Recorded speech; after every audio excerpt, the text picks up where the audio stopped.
At the start of this period, technological innovations started by the scientific revolution and combined with previous knowledge from the Islamic and Asian worlds came together and aided sea travel and sort of sparked an exploration revolution in a sense.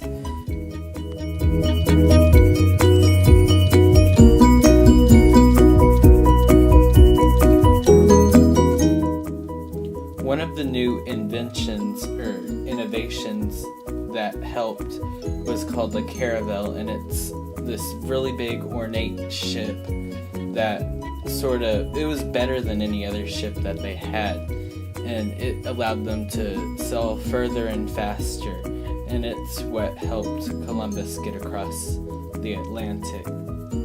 Because it was new, it was superior to previous ships. The next thing that sort of helped was they got better ways to make maps, and this allowed for safer and more coordinated travel, and so they were able to know where they were going and map where they went, so that anyone else who wanted to follow them wasn't just traveling blindly. Better maps. So the next invention that they created and that helped was something called an astrolabe, and it was this device that was created and then remodeled, and it allowed them to tell their position based on the sun and stars in the sky, and that helped for navigation as well.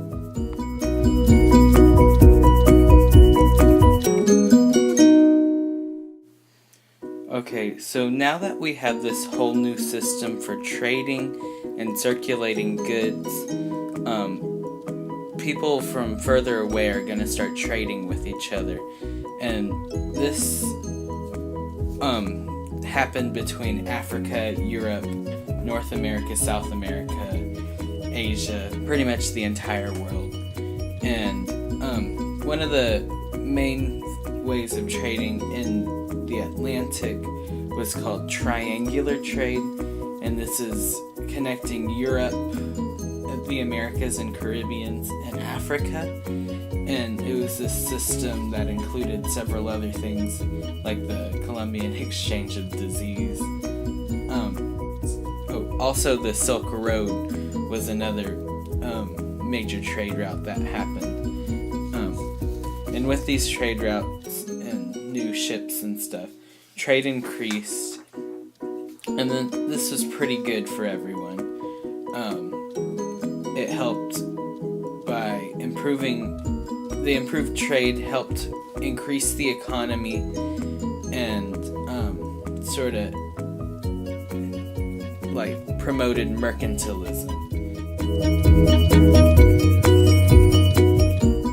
This wasn't all good though, because with the silver trade, it temporarily caused a boom in the economy, but over time and with more silver and silver flowing into the nations, it led to inflation of the economy, and that was bad and almost led to Spain being bankrupt. And yes, that's my picture of inflation.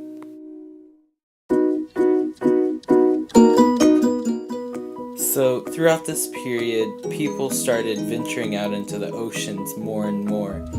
An example of this would be Christopher Columbus and his multiple voyages to and from America, the first one occurring in 1492.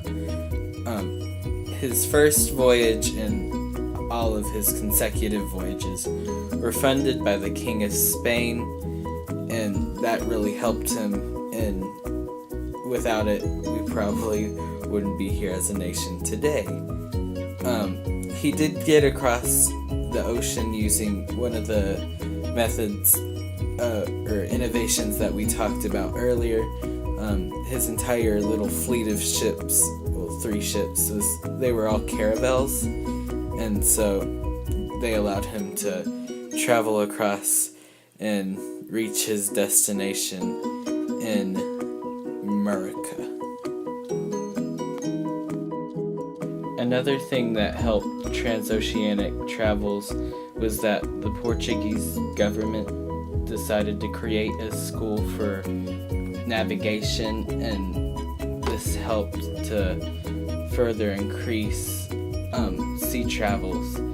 It also later made Portuguese travel and trade more with West Africa, and over time this caused them to become a global trading empire, which was why they were one of the founders of the slave trade later, and also why they became so involved with everything.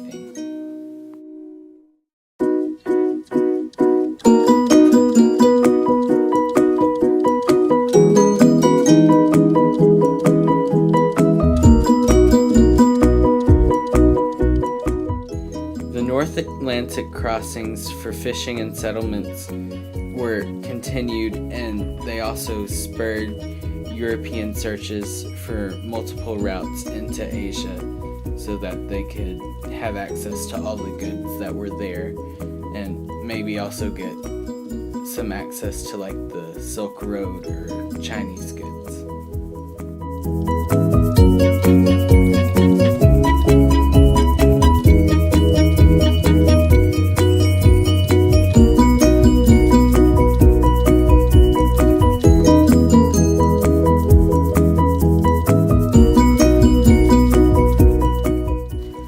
Also, the official Chinese maritime activity expanded into the Indian Ocean, and this was caused by the Admiral Zhang He or Zhang Shi, and this helped to enhance Chinese prestige because his huge armadas that he sent out and controlled were some of the biggest in the world, and sort of showed off to everyone else and gave China a little bit of an ego boost.